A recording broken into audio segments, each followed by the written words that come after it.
Welcome to the graduation ceremonies for the St. John's class of 2016. Please remain standing for the Star-Spangled Banner, followed by the posting of the colors and the invocation to be delivered by Father Randy McIntosh.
Consisting of cadets carrying their own country or state flag. Seniors from different states will be represented by cadets of their choosing. From Canada, Cadet Shen Chi Wu.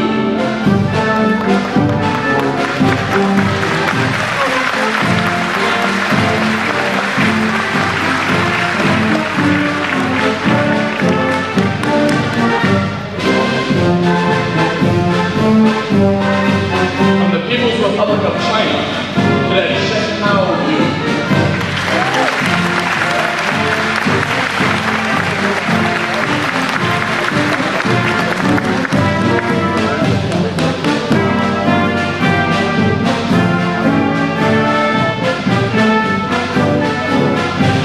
From Mexico, Cadet Adrian Bello Arias.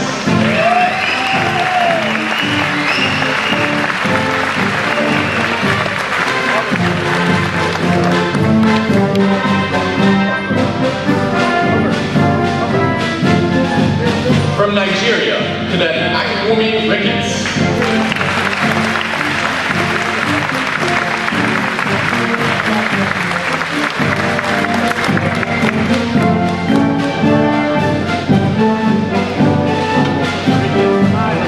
From Scottsdale, Arizona, Cadet Daniel White.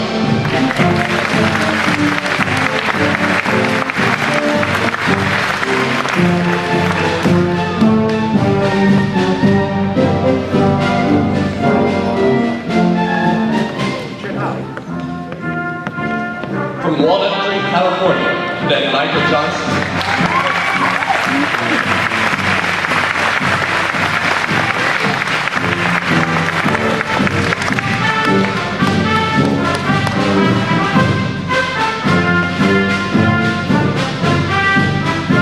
From Monument, Colorado, Cadet Cameron O'Jennis.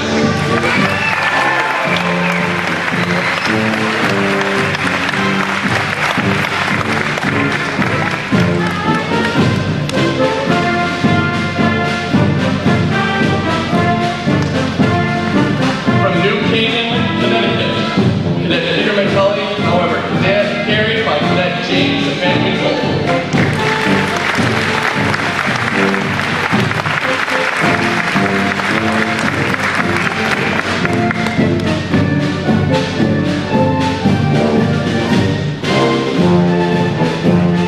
From Sugarloaf Key, Florida, Cadet Jeffrey Joyner.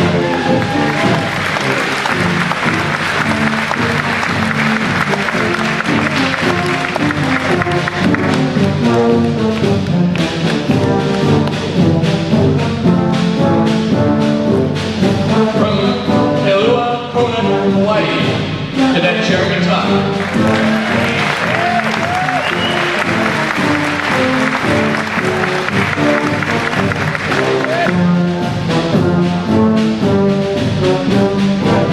From Ashland, Illinois, Cadet James Usher.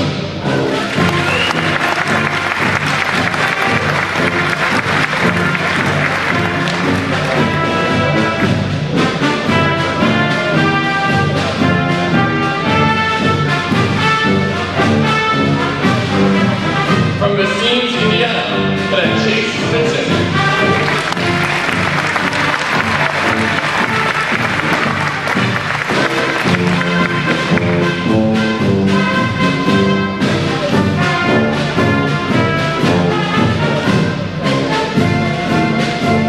From Fort Dodge, Iowa, Cadet Cole Broughton.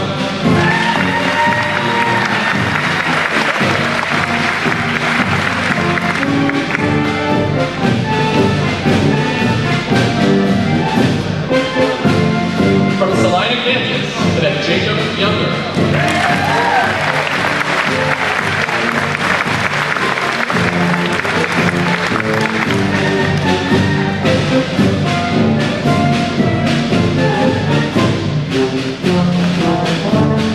From Hughesville, Louisiana, Cadet Jacob Provost.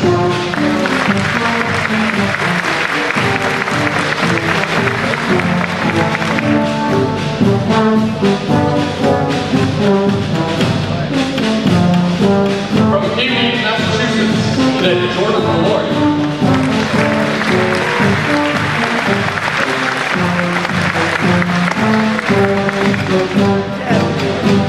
Jason's always watching.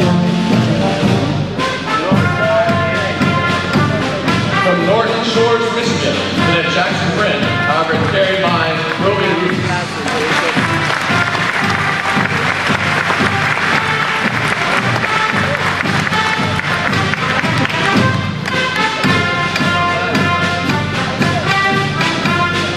From Woodbury, Minnesota, Cadet Dawson Odegaard.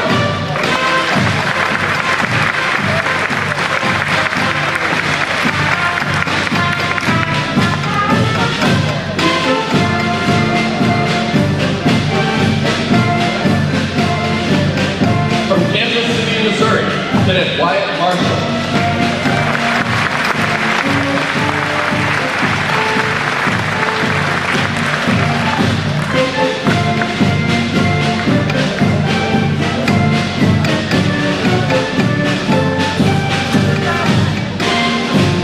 From Seneca, Nebraska, Cadet James Thomas.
Georgetown, South Carolina, Cadet Alexander Neroni.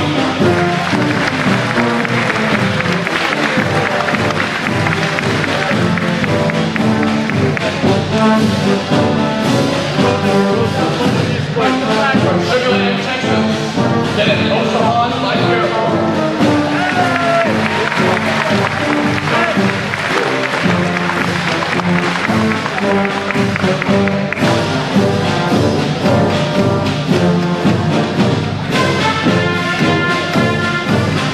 From Hopewell, Virginia, Cadet Jordan Daniels.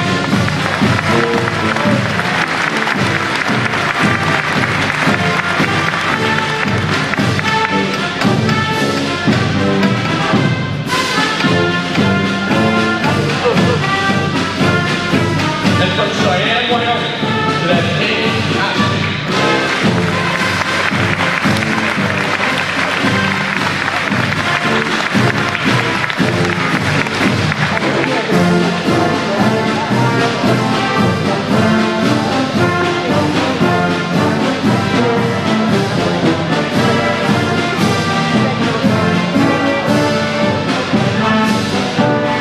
Ladies and gentlemen, this concludes the procession of flags.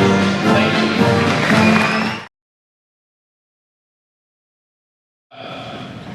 Today's the day.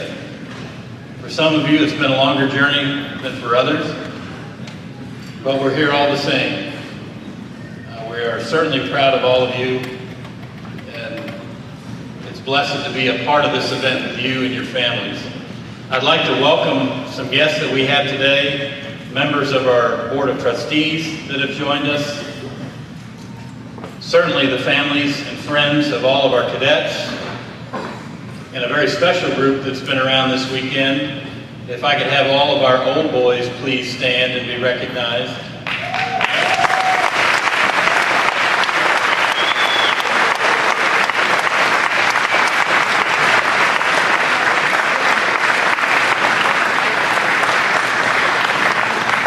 Thank you, gentlemen.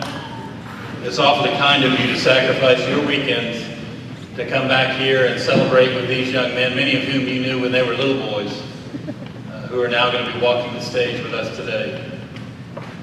I'd also like to recognize a very special group, a group I've worked with all year long, both in academics and on the military side of the house, as we've coordinated all of the activities and events and education of these young men. And that's our staff and faculty. Would you all please stand?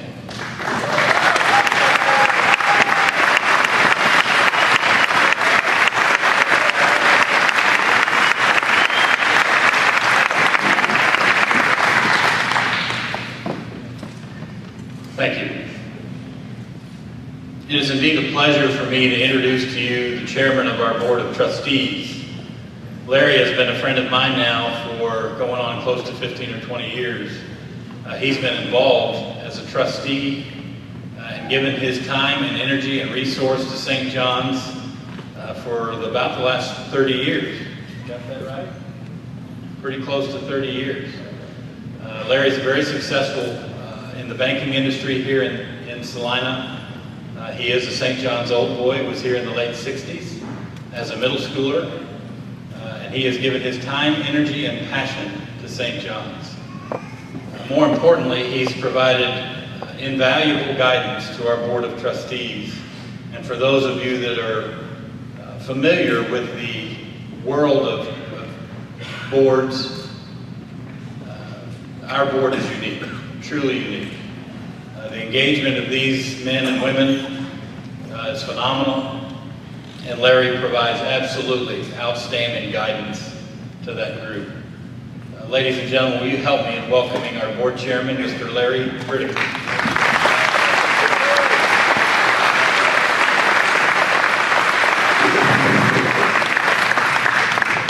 Thanks, President England. I do want to say a few words. First and foremost, congratulations to the seniors from all of the Board of Trustees. And it's a tremendous accomplishment. And I know you will go forward and take the skills you've been taught here. And to all the faculty and teachers and all the work you do with the students, and a lot of those faculty members today. You'll be talking about, like I do today, the faculty members that were here when I attended school here. St. John's has always been a very special place for so many people, and the old boys that are here today, some I get to see every year that live across the United States, that have been friends forever. That's what St. John's is about, those relationships that you maintain throughout your lifetime. I also want to thank President England and his wife, Katie, for their commitment to the school. And unless you sit in the seat where the responsibility ultimately ends, and the decisions you have to make, and the commitment you make to this school, along with the faculty and staff, I'd like for you to give them a round of applause and thank them.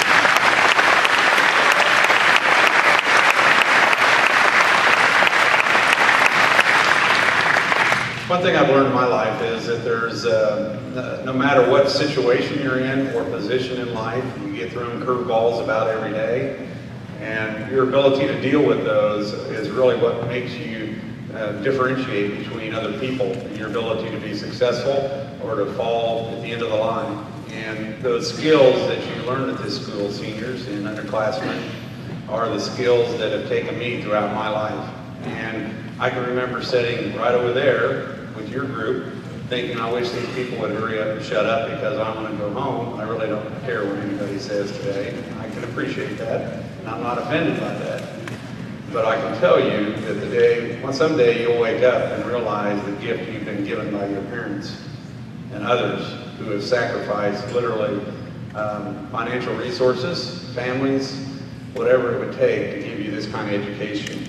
And as I look back in my career, the one constant has always been the education I received at this school and the tremendous gift it gave me to work through decisions and to make tough decisions and to be there no matter whether it's a good time or bad time. Only you can take it from here. That's the key. That lays squarely on your shoulders. So thank you all for your commitment to this school. St. John's Military School, not unlike other institutions or situations, has had its good times and bad also. We have gone through tough times over the last 3 or 4 years, but those are behind us. President England told the board this morning that our re-enrollment is over 75%, which is the highest in the history of the school.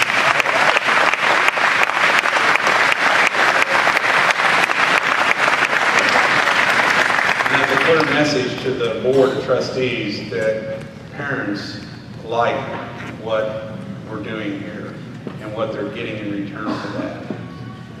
And so that is the best news that any board member could receive. And in ending, I do want to make one other point that without the alumni of this school and other donors, this school simply wouldn't be here today. Families like the Veneer family, who candidly, none of them are here today, but Jack Veneer attended school here in the 1940s. Jack Veneer loves St. John's Military School. Donna Veneer loves St. John's Military School. Both wonderful people. Both get here as often as they can. Their scholarship dollars today are impacting a lot of you sitting in this room today. I hope you thank them somehow through a note. I hope you appreciate the gift they're giving to students because they know there's challenges in the world today, and they know that they have the ability to help and want to help. But also Dale Browning, who's not here today, or Tim Soul, or the many other alumni who are giving their time, money, whatever it takes to perpetuate the history of this school. So graduates, when you leave, get a job. Don't forget about St. John's Military School. You have to give back, and it's important you give back to those organizations and entities that made a difference in your life. So as an alumni, please consider that somewhere down the road when you're in a position to do that. Congratulations from the Board of Trustees. Thank you for being here today, and hope all of you have a great day and a safe trip home. Thank you.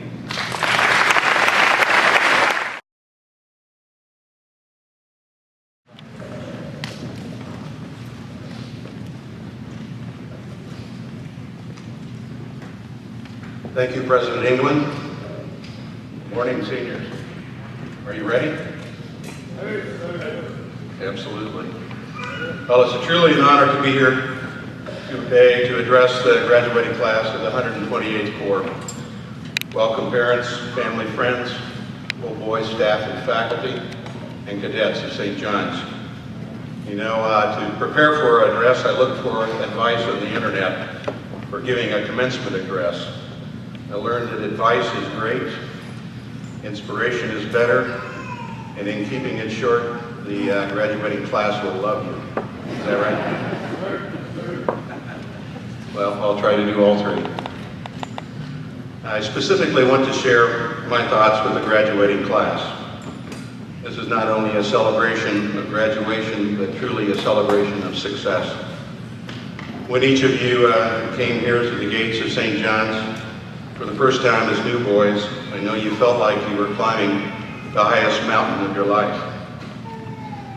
Well, here, each of you had to climb your own mountain. Today represents the final ascent. Today, you've reached the summit of that mountain. Congratulations are in order. Unfortunately, you've only reached the summit of the foothills of a mountain range of ever higher mountains. But thanks to St. John's, you've arrived with a backpack full of climbing skills.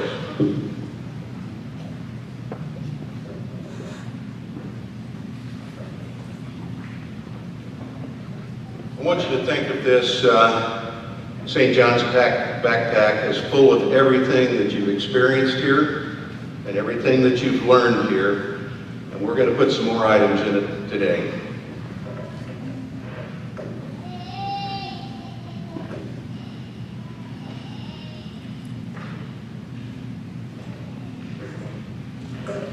Now, I found this seemingly meaningless endeavor of climbing mountains to be a perfect metaphor for the challenges we face in life. My shared thoughts today are entwined with those of Todd Skinner from his book, Beyond the Summit. Todd was considered one of the best big wall climbers in the world. I knew Todd only briefly. His zest for life was contagious. He lived his words.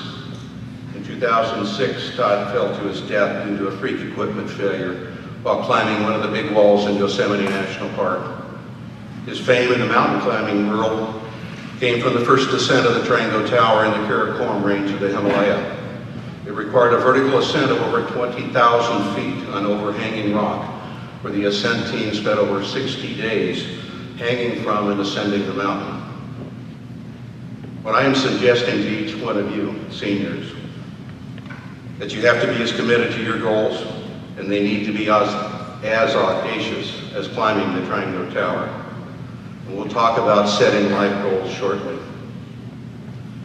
You know, fortunately, you've arrived at your graduation summit with some life skills, a great education, and a learned discipline for climbing higher.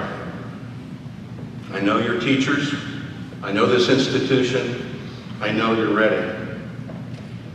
Success is almost guaranteed if you know and follow the formula.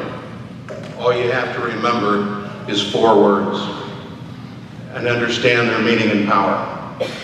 To succeed in life, you have to have a guiding force. At Vortex, we call this force core values. And without them, you will not be happy or you will not have success. There are 4 values that we talk about and we require of our people, and it starts with respect. First, you have to respect yourself before you can respect others. What does this mean, respecting yourself? It starts with your appearance, your health and happiness choices, and improves with your ability to acquire knowledge. Some may call it confidence, but it's not a false confidence or arrogance.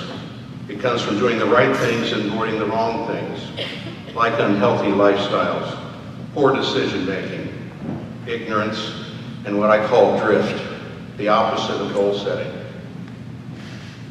It's almost impossible to respect others if you don't respect yourself. You know, I asked Mrs. Wooten and Major Stelgis to provide me a list of all the things that the seniors did well and all the things they, let's say, did not so well. And I have those written.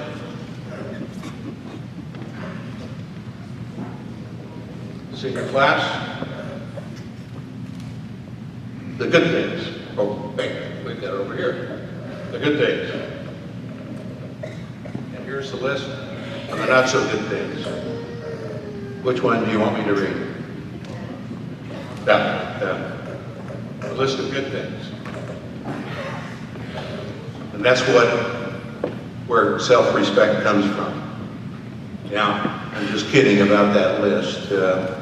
Mrs. Wooten and Major Stell just didn't give me that list. So I'm seeing a lot of relief on some faces over here.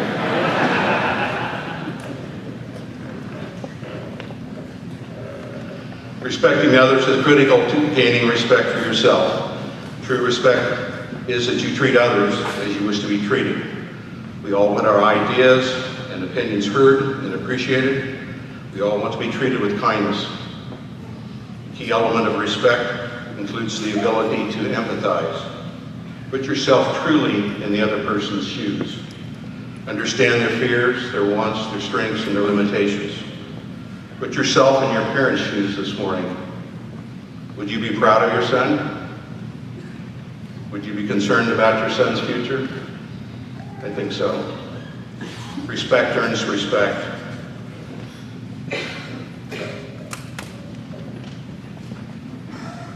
I want you to think about this climbing rope as representing respect. It's an absolute essential item for starting your life climb. And we'll put this in the life pack of St. John's.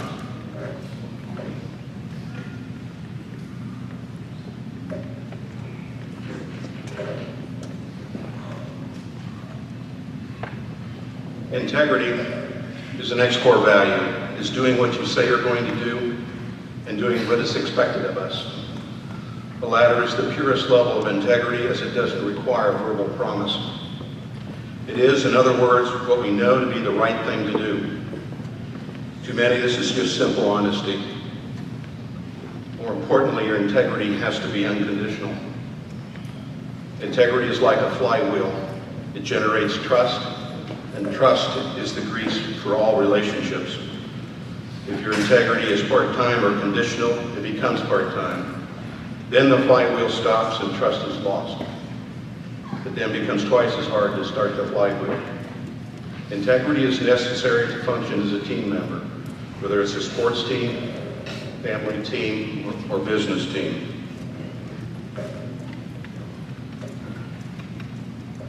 I think all of you are familiar with this. This is a climbing harness. Think of it as representing integrity. Without this, the fall is absolutely certain.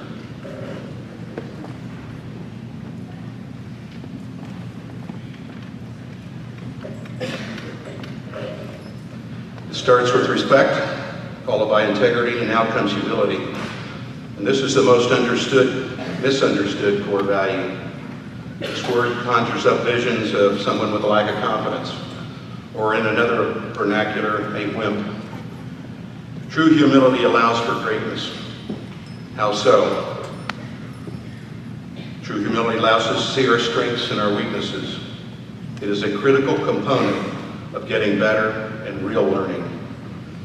Peyton Manning's greatness came from his ability to know what he wasn't good at. His humility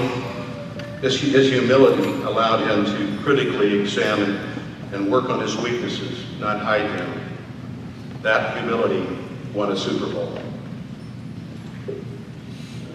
Arrogance could be considered the opposite of humility, considered throughout history, and like Alexander the Great, U.S. presidents and many star athletes have lost their ability to see their shortcomings. They lost their humility. Their arrogance caused them to fail. You know, there's an old saying, you don't know what you don't know. It is the humble person who understands this, and it is the know-it-all who is doomed to repeat his mistakes. Without humility, it is difficult to have empathy, and without empathy, respect is almost impossible. I know you're all familiar with this. This is an ascender. Think of this ascender as representing humility. As your climb gets more difficult, you'll need help with your life ascent.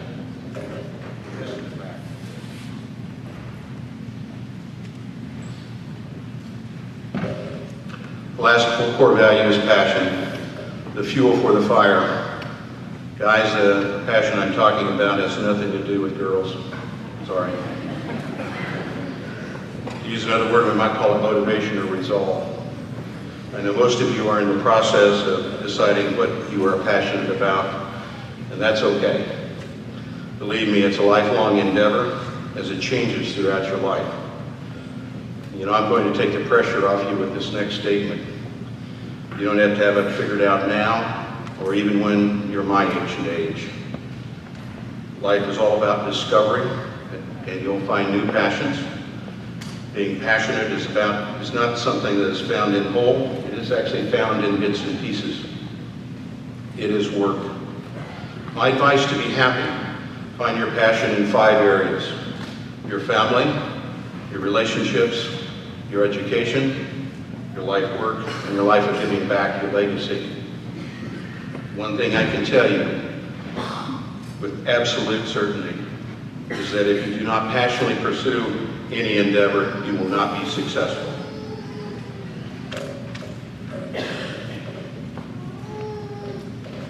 Think of these ice crampons as representing passion. Without passion, your climb will stop well short of the summit.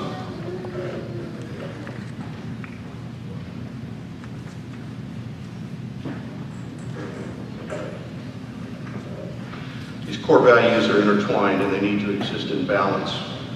If you're going down the checklist and you're struggling with self-respect or having trouble with being honest, lack humility or needing to get better, or lack passion in any one of the 5 areas mentioned, you're not doomed.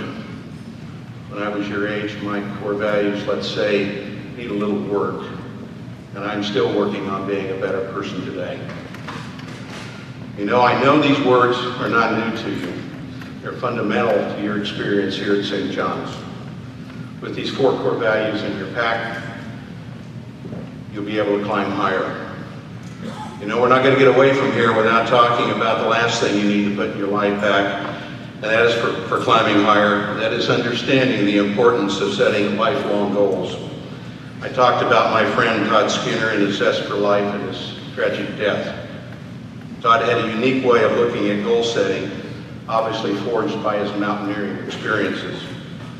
In his words, goal setting is a lifelong endeavor, a continuum of success that helps you choose the right mountains, and that each success contributes to further ascent.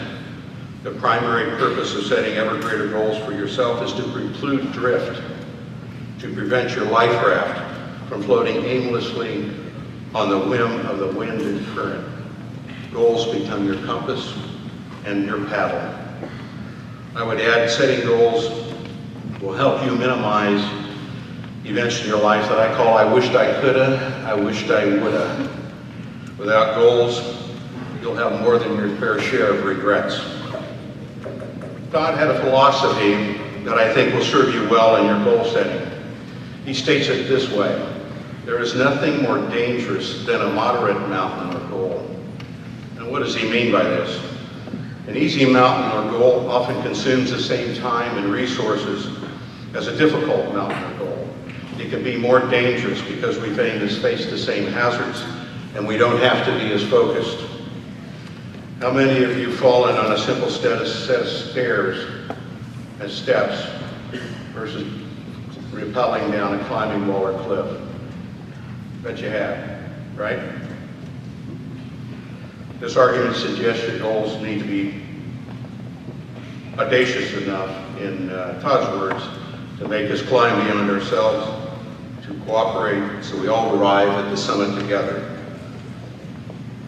On the ultimate mountain, he says, there is no room for dysfunction or anything but extraordinary and heroic behavior. Todd visualized setting life goals like climbing a mountain. Your life ascent has to begin with a visible objective on the mountain in mind.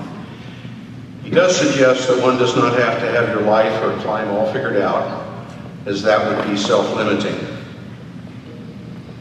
I recommend that you examine the 5 passion areas of your life. Again, your family, your relationships, your education, your work life, and your life of giving back. Set personal goals for each. Write them down. set timelines, and measurable metrics.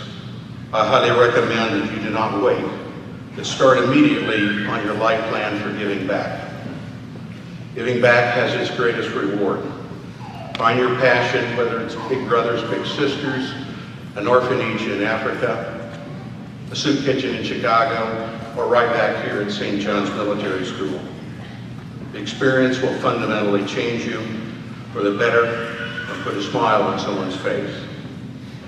The goal I know everyone can achieve is the nothing goal, and that is what you will deserve.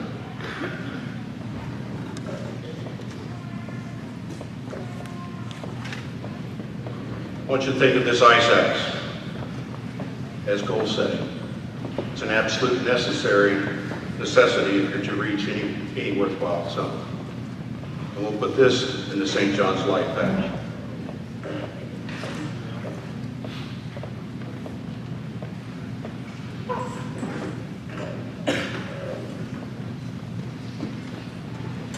Another Toddism when setting goals is the best plan is the one that works. Now, what the heck does that mean? Ernest Hemingway once wrote, "What is true by first light is a lie by noon." The phrase that all went according to plan implies we create a plan and expect a perfect trip, hoping reality matches our expectations. You know, Todd suggested to hold to a plan instead of the summit as your reference point could make you fail to reach your goals. So you have to be willing to deviate from the plan and throw it out completely if reality is opposite your expectation. There's a Toddism about being wrong, and he called it falling toward the summit. We often kick ourselves for being wrong, and instead of congratulating ourselves for moving one answer closer to being right. When climbing, there is a safety rule, but some climbers often fail to summit in their attempt to avoid from falling. They equate falling with failure. We don't want to be wrong and are afraid of how people will view our mistakes. But the fear of the consequences of a mistake creates a degree of paralysis that can endanger your ability to achieve a goal. If you're not certain which way to turn, and you can't take the wrong turn to find out, you can't move from where you are. Fall toward the summit, as Todd would say. Our fall or failure directs us to focus on improving our performance. Falling is not failure, it's progress. I have one last thing to put in your life pack.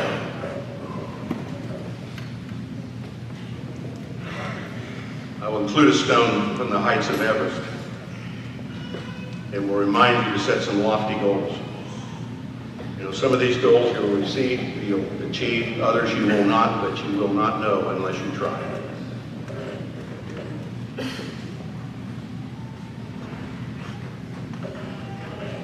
And finally, the last Toddism. The summit is made up of all the shoulders you stand on. When reaching major summits all over the world, there's typically a summit register, usually hidden in a tube under a rock somewhere near the summit.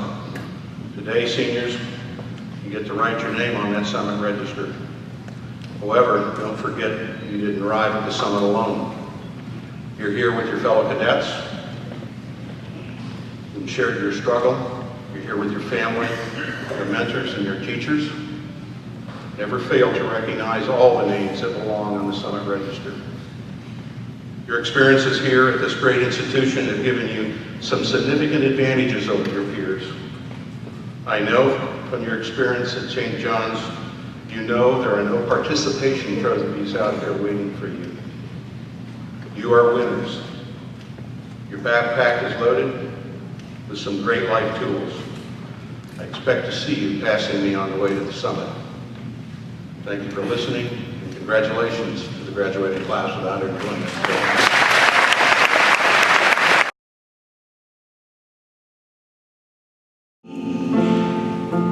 When I just can't face the day, when darkness falls around me, and I just can't find my way.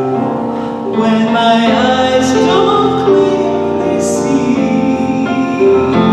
When I stumble and I fall, you are there upon. You keep me strong and you rise me when I fall.